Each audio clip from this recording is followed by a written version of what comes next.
సంస్కృతి సంపద YouTube channel తరపున అందరికీ స్వాగతం. శ్రీనాథ శృంగార నైషధం కావ్యాన్ని కావ్య పఠనం చేస్తున్నారు శ్రీ నూతలపాటి వెంకటరత్న శర్మ గారు. వారు ఈ కావ్య పఠనాన్ని ధారావాహిక ప్రసంగంలో ప్రసంగిస్తున్నారు. వారి ధారావాహిక ప్రసంగంలో ఈరోజు 25వ ప్రసంగం చేస్తున్నారు. శ్రీ రత్న శర్మ గారి స్వాగతం. నమస్తే.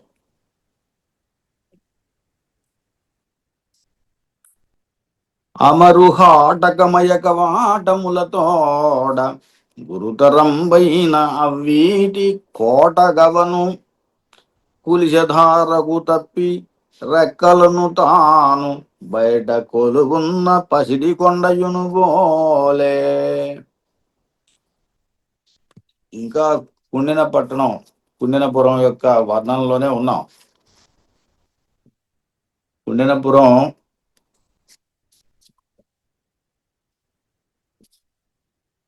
దాని యొక్క అగడ్తలు, కోట గోడలు, ద్వారం ఇలా ఒక్కొక్కటి వర్ణించుకుంటూ వస్తున్నాడు. అక్కడ భవనాలు, ఇదిగో నిన్న భవనాల గురించి చెప్పాం. అక్కడ యొక్క భవనాల పైన ఉన్నటువంటి ఆ గోడలన్నీ తెల్లగా, గంగా నది అంత స్వచ్ఛంగా తెల్లగా కనిపిస్తున్నాయని. ఆ గంగా నది కూడా సగం సేయం పడ్డది అని చెప్పుకున్నాం. సగం సేయం పడ్డ మిన్నేరు ప్రాసాద స్వచ్ఛదుకూలకైతమనం జాలంగా నొప్పును పూరిందని నిన్న అంతవరకు చెప్పుకున్నాం. ఈరోజు దాని యొక్క కోట గవర్నర్ గురించి చెబుతున్నాడు. కోట తలుపులు అమరుహ ఆటకమయ కవాటములతోడ గురుతరంబైన అవ్వీటి కోటగవను కులిశధారకు తప్పి రెక్కలను తాను బయట గొలుపున్న పసిడి కొండయును బోలే. ఇక్కడ అమరుహాటకమయ కవాటములతోడి, ఆటకమయ కవాటాలట. ఆ తలుపులు బంగారు రెక్కలతో కలిగినవి, బంగారు రెక్క తలుపులు, ఆటకమయ కవాటములు. ఆ రకంగా అది గురుతరమైన వీటి కోట గవను. ఆ పట్టణం యొక్క, వీడు అంటే పట్టణం, వీటి అంటే పట్టణం యొక్క అని ఈటి ఔపవిభక్తికాలు. ఆ వీటి కోట గవను, ఆ పట్టణం యొక్క కోట, ఆ కోట యొక్క గవను. ఇది ఎలా ఉంది అంటే అమరుహాటకమయ కవాటములతోడ గురుతరంబైన అవ్వీటి కోటగవను. గురుతరమైనది, చాలా గొప్పది అని చెప్పటం. గొప్పదైన వీటి యొక్క కోట గోపురము కులిశధారకు తప్పి రెక్కలను తాను బయట గొలుపున్న పసిడి కొండయును బోలే. అది పసిడి కొండలాగా ఉందట. కులిశధారకు తప్పి, కులిశము అంటే వజ్రాయుధం, వజ్రాయుధం యొక్క దెబ్బకు తప్పించుకుని రెక్కలను తాను బయట కొలుపున్న పసిడి కొండయును బోలే. అలా తప్పించుకొచ్చినటువంటి పసిడి కొండ రెక్కలతో సహా వచ్చి ఇదిగో ఇక్కడ దాక్కుంది అని. ఇది వజ్రాయుధం దెబ్బ నుంచి తప్పించుకుని, దెబ్బ తగలకుండా పారిపోయి వచ్చి ఇక్కడ ఈ కుండినపురంలో ఈ కోట చుట్టూరుతోటి గోవన్ లాగా అక్కడ నిలబడి ఉన్నది అని. ఇలా దాని యొక్క కోటగోడలన్నీ కూడా, వాటికి ఉండే గోపురాలు అవన్నీ కూడా ఇలా బంగారమయమై ఉన్నాయని చెప్తున్నాడు. ఆటకమయ కవాటములతోటి. కవాటాలు అంటే తలుపులు, ఆటకమయమైనవి అని, అది గురుతరమైనవి, చాలా గొప్పవి అని. ఆ వీటి యొక్క కోట గవను అది ఎలా ఉంది అంటే కులిశధారకు తప్పి రెక్కలను తాను బయట కొలువున్న పసిడి కొండలాగా ఉంది. పసిడి కొండ అంటే మేరు పర్వతం.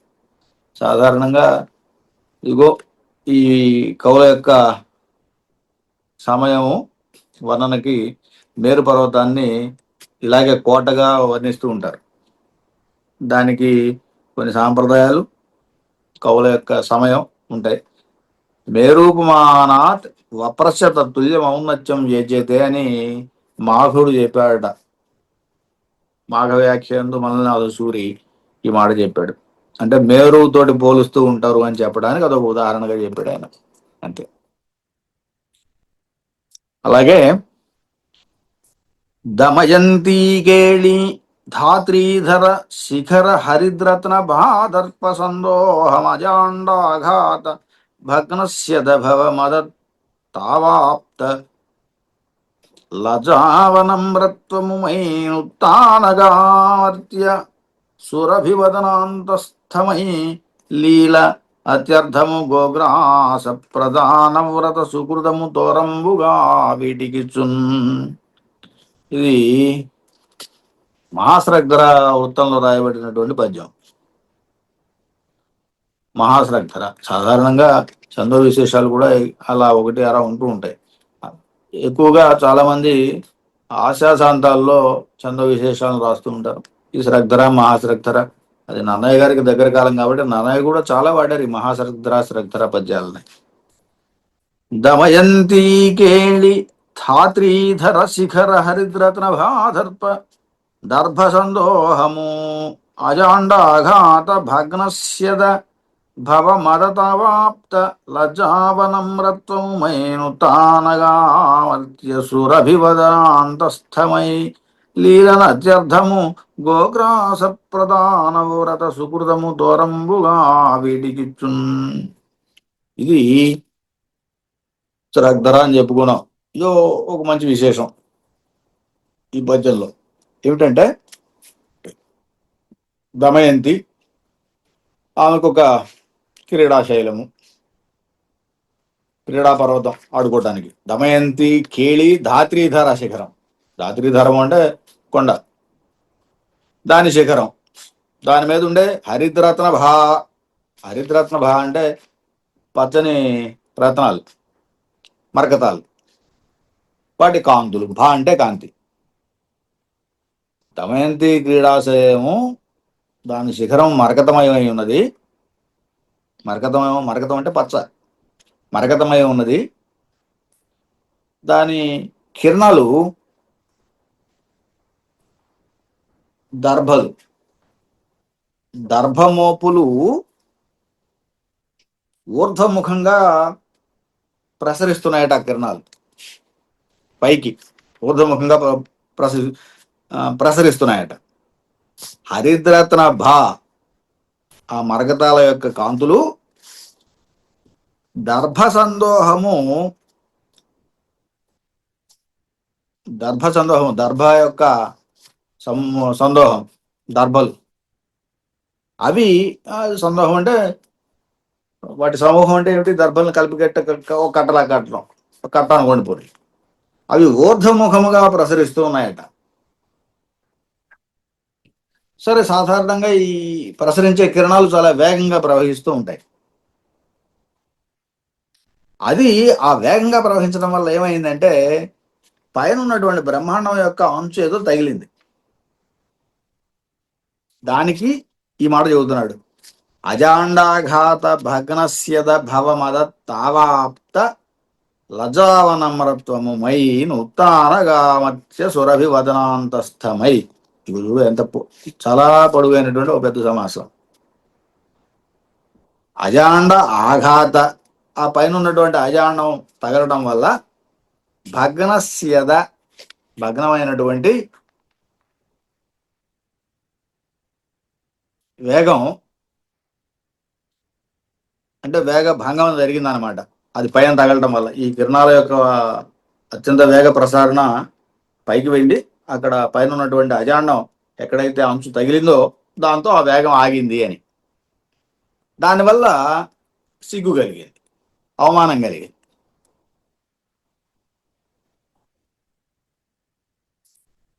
అప్పుడు అవి తల వంచుకున్నాయి.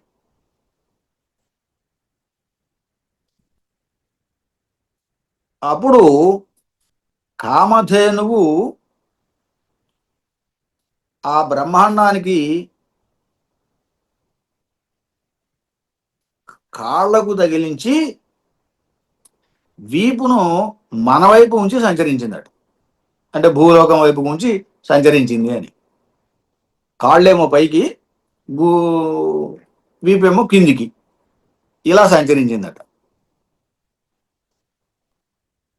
అప్పుడు ఆ కిరణాలు దాని లోపలికి, ఆ దర్భ యొక్క కిరణాలు అవి దాని నోటి లోపలికి వెళ్ళినాయట. ఎందుకని? పైన అజాండాన్ని తగిలి మళ్ళీ కిందికి వంగి చూసినాయి కాబట్టి అవి నోట్లోకి వెళ్ళినాయి.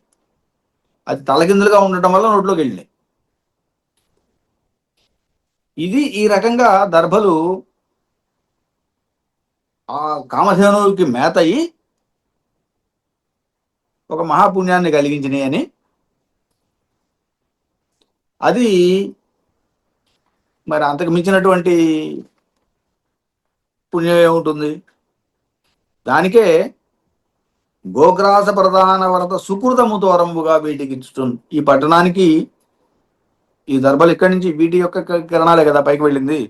అందుచేత గోగ్రాస ప్రధాన వ్రతం, గోవులకు గ్రాసం ఇచ్చేటువంటి ఒక వ్రతం, ఆ పుణ్యం పైగా గోగ్రాస ప్రధాన వ్రత సుకృతం, ఆ వ్రతం యొక్క సుకృతము తోరంబుగా వీటికి ఇచ్చుచున్, ఈ పట్టణానికి ఇస్తోంది అని. అంటే అక్కడ ఉన్నటువంటి దర్భగడ్డి దాని యొక్క కిరణాలు పైకెగిరి పైకి వెళ్ళలేక వంగి వెనక్కి తిరిగి అక్కడ కామధేనువుకి గ్రాసమై గోవులకు గ్రాసం ఇచ్చేటువంటి పుణ్యాన్ని ఈ పట్టణానికి ఇచ్చినయి అని. ఇది ఈ క్రీడా పర్వతం యొక్క విశేషం, ఈ పట్టణంలో ఉన్న క్రీడా పర్వతాల యొక్క విశేషం. దమయంతి కేళి, కేళి ధాత్రీధర శిఖర. ధాత్రీధరం అంటే పర్వతం, అది కేళి పర్వతం, క్రీడా పర్వతం. దాని శిఖరం, దానిపైన హరిద్రత్న మరకతమయమైనటువంటి కాంతులు, అవి దర్భ సందోహము, పచ్చని కాంతులు. దర్భ సందోహము అంటే దర్భగడ్డి యొక్క ఇది కిరణాలు. అవి అజాండాఘాత భగ్నశ్యదం, అజాండం యొక్క చివరి దాకా వెళ్ళి అక్కడ తగిలి కిందికి జారినాయి అని, కిందికి వంగినాయి అని. అవి మదత ఆవాప్త లజ్జ, వాటి గర్వం దిగిపోయి వాటికి సిగ్గు కలిగి లజ్జావనమరత అవనమ్రత్వము, కిందికి వంగటం అన్నమాట. ఉత్తానగా మర్త్యసురభి, ఇక్కడ మర్త్యసురభి సంగతి చెప్పాడు. మత్స్యసురభి అంటే దేవత నందిని, ఆవు. ఇది దాని యొక్క ఆ సురభి యొక్క వదన అంతస్థమై దాని నోట్లోకి వెళ్ళినాయి. అలా ఉండటం వల్ల అప్పుడు అత్యర్థము గోగ్రాస ప్రధాన వ్రత సుకృతము తోరంబుగా వీటికి ఇచ్చుచున్న. అలా ఇవ్వటం అనేది ఏమిటి అంటే గోగ్రాసాన్ని ఇచ్చేటువంటి వ్రతం యొక్క పుణ్యాన్ని ఈ పట్టణానికి ఇస్తూ ఆ దర్భలు ఆ దేవతావుకి ఆహారం అయినాయని, మేత అయినాయని. అంతటి విశేషం ఆ పట్టణానికి, ఆ ఊర్లో ఉన్నటువంటి ఆ దర్భగడ్డికి కలిగింది అని. ఇది ఒక మహాపుణ్యంగా, అదొక వ్రతంగా కూడా చెబుతున్నాడు. ఇప్పటికీ మనం చూస్తూనే ఉన్నాం గోగ్రాసాన్ని, గోవులను పెంచడం, గోవులకి ఈ మేత వేయటం, ఇది ఒక పుణ్యంగా భావించడం ఇప్పటికీ మనం చూస్తూనే ఉన్నాం. అంతటి మహాపుణ్యం, మహాభోగం ఆ పట్టణానికి కలిగింది అని చెప్పారు. ఇట్టి విచిత్ర శోభా వైభవములకు పట్టైన పట్టణంబు కలయం కనుగొని, ఈ రకమైనటువంటి విచిత్ర శోభలతో కూడినటువంటి సంపద ఆటపట్టైనటువంటి ఆ పట్టణాన్ని చూసి పతంగ పొంగవుడు హంస కన్యాంతపుర ప్రదేశమున ఒక శృంగార వనంబులోన సఖీ మధ్యమున తారకా మధ్యమున సీతాంశురేఖ బోలే ఉన్న ఆ రాజపుత్రిని వీక్షించి ఇక్కడ విశేషం ఏమిటంటే రాజపుత్రుని చంద్రునితో పోల్చాడు. కన్యాంతపుర ప్రదేశంలో స్త్రీలుండే అంతఃపుర ప్రదేశాల్లో ఒక శృంగార వనంలో ఒక ఉద్యానవనంలో సఖీ మధ్యమున స్నేహితుల మధ్యలో తారకా మధ్యమున సీతాంశురేఖయు బోలే నక్షత్రాల మధ్యలో చంద్రుడులాగా తారకా మధ్యమున సీతాంశురేఖయు బోలే సీతాంశురేఖ చంద్రకిరణాల్లాగా అన్నమాట చంద్రుడిలాగా అని ఉన్న రాజపుత్రుని వీక్షించి ఆ రాజకుమార్తె అయినటువంటి దమయంతిని చూచి అభ్రమండమం నుండి విభ్రమ భ్రమణ రయ వికీర్ణ స్వర్ణమయ పర్ణపాళి ఛాయాపటలము దిక్కుల పికటిల్ల మెరుంగు మెరిసిన చందమున. ఇక్కడ ఆకాశం నుండి అభ్రమండలం నుండి విలాసంతో విభ్రమ భ్రమణ రయ విలాసముతోటి చాలా వేగంగా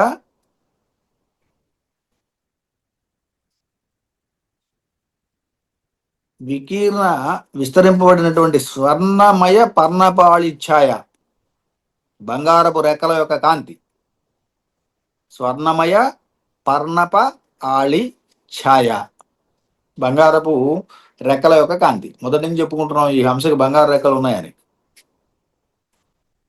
అది దిక్కుల పిక్కటలను మెరుంగు మెరిసిన చందమునన్ ఒక పెద్ద మెరుపు సడన్ గా ఒక చక్కని మెరుపు వచ్చినట్టుగా ఒక కాంతి తళుక్కుమన్నట్టుగా మెరిసి కొరువి దిప్పిన బోల్కి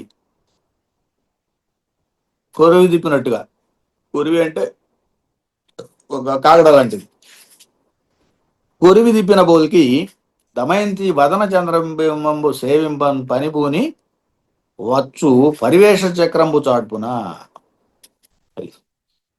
ఈ దమయంతి యొక్క వదనాన్ని ముఖం అనే చంద్రబింబాన్ని సేవించాలని పనిపూని వచ్చినటువంటి పరివేష చక్రం గూడు లాగా మలయాకారమును అవతరించు గుండ్రంగా తిరుగుతూ ఆమెకు ప్రదర్శన చేసినట్టుగా గుండ్రంగా తిరుగుతూ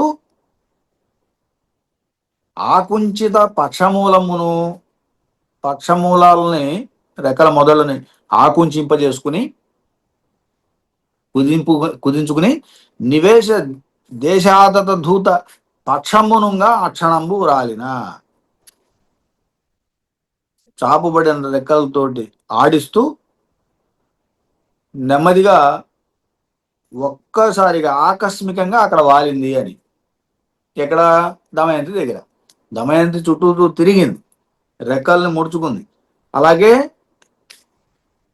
కిందికి వాలి ఆకస్మికంగా అక్కడ వాలటం వల్ల ఆమె చూపు దాని మీద పడింది.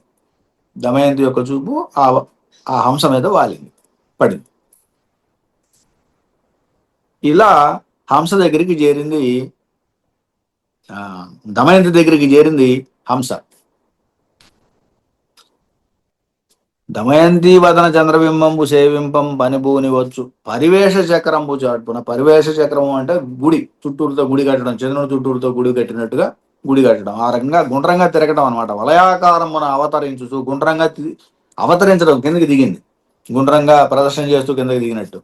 ఆకుంచిత పక్షమూలమును నివేశ దేశాతత ధూత పక్షమునుగా అక్షణంగా రాలిన. అక్షణము అంటే ఆకస్మికంగా రాలింది అని కిందకి వచ్చి. ఇప్పటిదాకా ఆకాశ సంచారం చేసింది. ఆకాశ సంచారం చేసే కోట గవనలు కొండలు అవన్నీ చూసింది, అయిపోయింది. అక్కడికి కిందకి దిగింది. ఇక ఎక్కడికి దిగింది? ఉద్యానవనంలోకి వచ్చింది. ఉద్యానవనంలో చెరువుల మధ్యలో దమయంతి ఉన్నది, అక్కడికి వచ్చింది. దుందుభివాద్య నిస్వనముతో తులతో గడు పక్షనాదము అందంద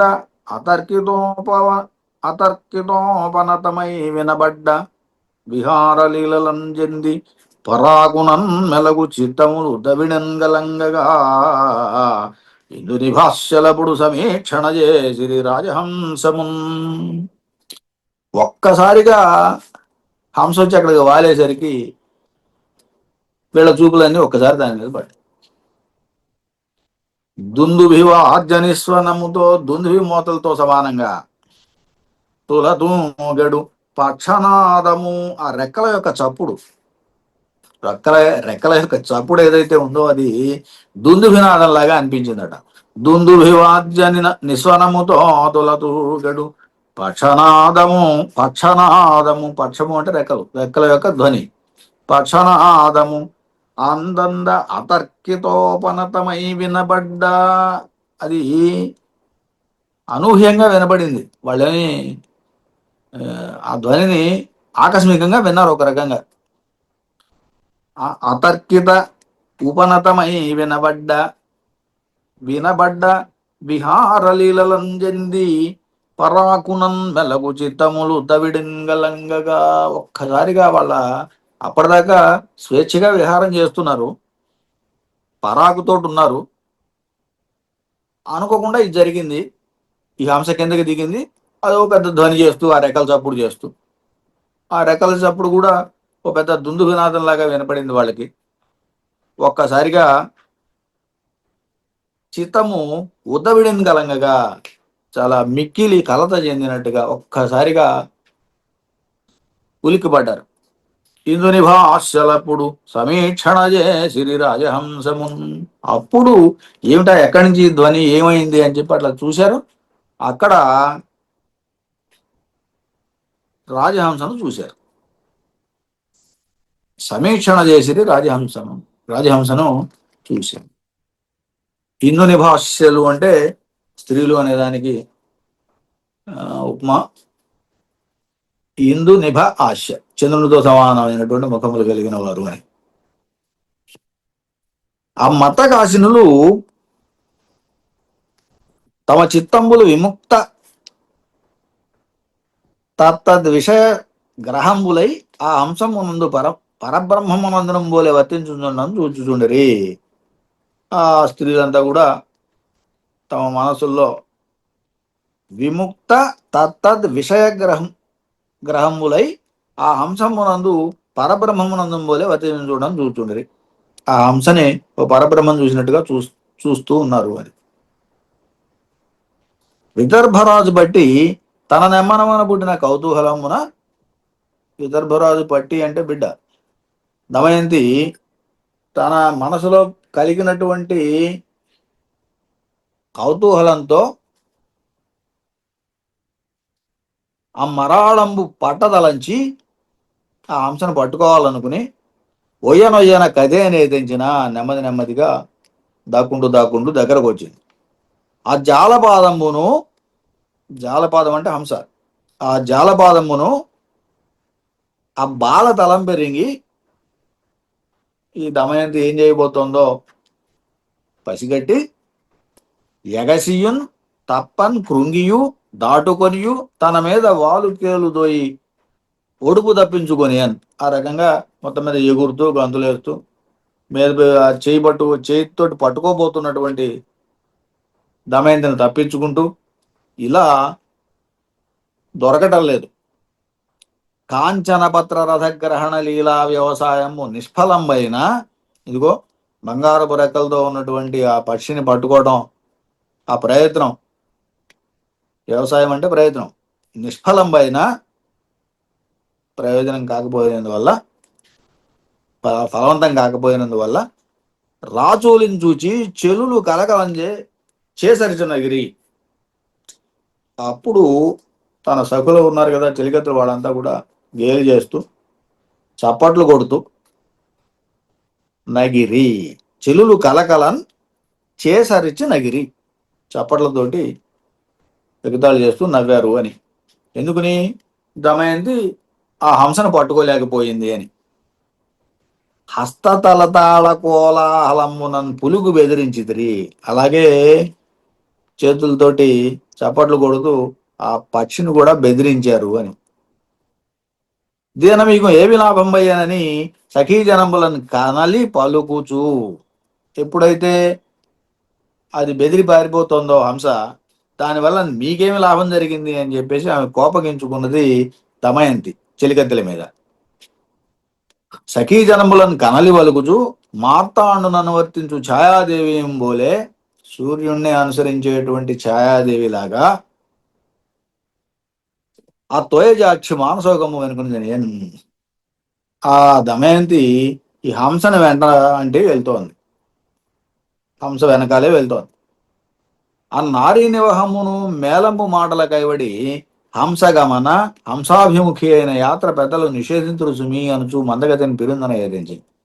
ఆ ఆ చెలిగద్దలు కూడా, స్నేహితులు కూడా వాళ్ళు ఏం చేస్తున్నారు, స్నేహితురాండ్రులు కూడా మేలంపు మాటలు కైవడి ఎగతాళి చేస్తున్నారు. ఏమని చేస్తున్నారట, హంసగమన హంసాభిముఖి అయిన యాత్ర పెద్దలు నిషేధింతురు సుమి. పైకి హంసగా అనిపిస్తోంది, హంసగా అభిముఖంగా వెళ్తున్నావు అని, కానీ లోపల హంస అంటే సూర్యుడు అని అర్థం ఉంది, సూర్యుడికి ఎదురుగా వెళ్ళకూడదు అని. అది హంసగమన హంసాభిముఖి అయిన యాత్రలు పెద్దలు నిషేధింతురు సుమి. సూర్యుడికి ఎదురుగా వెళ్లే పనిని పెద్దలు అంగీకరించరు, నిషేధిస్తారు అని. ఇది అంతరార్థం. పైకి మాత్రం హంసగా అభిముఖంగా వెళ్తున్నావు, పెద్దలు నిషేధిస్తారు అని చెప్పటం. మందగతిని పిరుందన ఏదెంచే, నీడోద్భవమును ఆ చేడియ మందగమన విలాసము పరిహాసమునకై అనుకరించున్నది పోలే ముందరం జరిగించు చేయిక. సరే, ఆ హంస కూడా ఈ దమయంతిలాగా మందగమనయ్యి పరిహాసం కోసం అనుకరిస్తూ, నీడోద్భవం కూడా అనుకరించున్నది ఏం పోలే ముందడం జరించు ముందు నడుస్తోంది, వెనకాల దమయంతి అనుసరిస్తోంది. చేయిక ఈకలు ముడిగించుకొని, అది దొరకకుండా ఆ ఈకలు ముడుచుకుంటోందట, రెక్కలకు ఉండేటువంటి ఈగలన్నింటినీ కూడా ముడిగించుకొని ఈరంబైన ఒక లతాగారం దూరే, ఒక పెద్ద పొదరింట్లోకి దూరింది. లతాగారం తీగలు ఉండేటువంటి చెట్టు, దాంట్లోకి దూరింది. అట్లు దూరిన వెలరువారి చేయునది లేక నిషేధజనిత రోష నిరుద్ధాశేష నిజ వయస్సయు.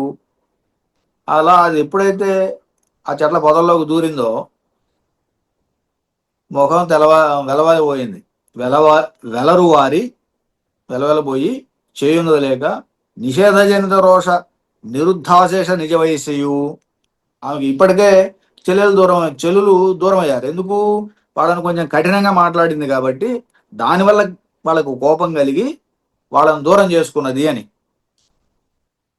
నిషేధజనిత రోష నిరుద్ధాశేష నిజవయసయు ఆత్మఛాయా ద్వితీయయు. ఆత్మఛాయ తన నేడే తనకి రెండవదిగా తోడుగా ఉన్నది అని. ఆత్మఛాయా ద్వితీయయు ప్రశ్వేదాంభక్కణ విభూషితయు విభూషితాంగియు. ఇగో చెమటలు కక్కుతోంది పట్టుకునే ప్రయాసలో. ప్రస్వేదాంభక్కణ, అంభక్కణము నీటి కణాలు, ప్రస్వేద అంటే స్వేదం, గొప్పగా చెమటగా ఉండటం వల్ల దానివల్ల కలిగినటువంటి నీటి చుక్కలు, దాంతో అలంకరింపబడినటువంటి శరీరం కలిగింది అని. ప్రస్వేదాంభక్కణ విభూషితాంగియు నిశ్వాస వేగ కంపిత స్తనభారయు. ఉచ్ఛ్వాస నిశ్వాసలు రొప్పుతోందనమాట, దానివల్ల కలిగినటువంటి కంపన స్తనభారం, కంపిస్తున్నటువంటి భుజభారం కలిగి ఉన్నదట ఈ దమయంతి. అప్పుడు అయి అండజంబు మనుష్య భాషణంబుల అండజయానతో ఇట్లనియే, అయి అండజయానతో ఇట్లనియే. ఆ రకంగా ఉన్నటువంటి దమయంతి తోటి హంస ఇలా అంటోంది అన్నాడు. ఏం మాట్లాడుతోందో రేపు చూద్దాం. ఈ రోజుకు స్వస్తి.